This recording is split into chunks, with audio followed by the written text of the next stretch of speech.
iOS has lost a lot of ground that we've seen against its Android counterpart, purely and simply because the devices haven't been rugged enough. And I think that the new 7s actually help us go some way to that. Yeah.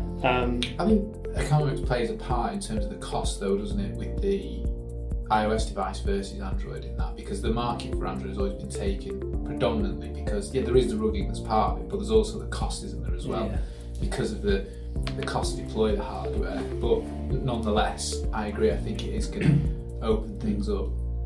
I'll tell you what's another good development that I thought was great for the consumer iOS market was the I forgot what it's called. The iOS, the Apple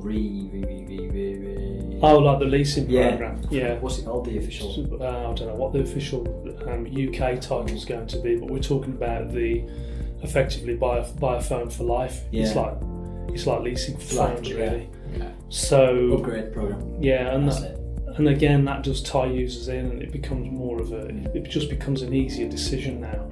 And of course, with Apple's approach to the way that they're regenerating hardware in really a 2-year cycle with 12-month upgrades, it makes it very attractive for both Apple and for the consumer just to easily change the devices at 12 months, but they don't feel that they've been negatively impacted with a big hike in technology if they leave it for 18 or even the 24 months.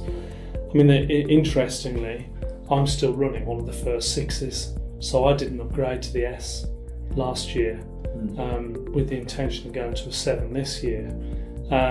But when I look at the performance of the 6, although I've got used to it, because when I'm coming from the 5S, the 6 was a huge leap forward. But if I look at that 6 now to the current 6S and looking at the performance figures against the 7, actually the 6 is half the speed of what we think the 7 is going to be. And really, you need to keep changing these devices to keep pace, because they are evolving at such a rapid evolution now. You've got battery life. Yeah, and the hardware is a big part of it, but interestingly, it is driven ultimately by the power that's needed for the solutions that companies like ours and products that are being developed to sit on those devices. And the fact that we've got more and more of that capability from the hardware now, it means that we can do a lot more in terms of solution delivery.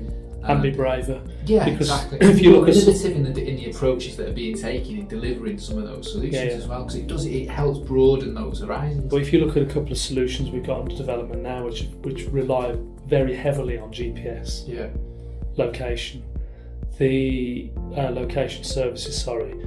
That device has to be on and constantly in use for it to be accurate, and it has, and it does have. There's no question. It has a dramatic drain on the battery. So if you're using this for, say, route planning in cars, for example, you wouldn't want to do a 2 or 3 hour journey when you've been asked to log loads of things as well as your planning and your tracking and so on.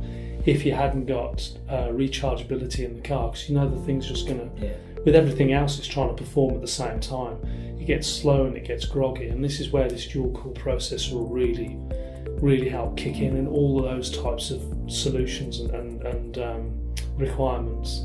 And I think the watch again with built-in GPS.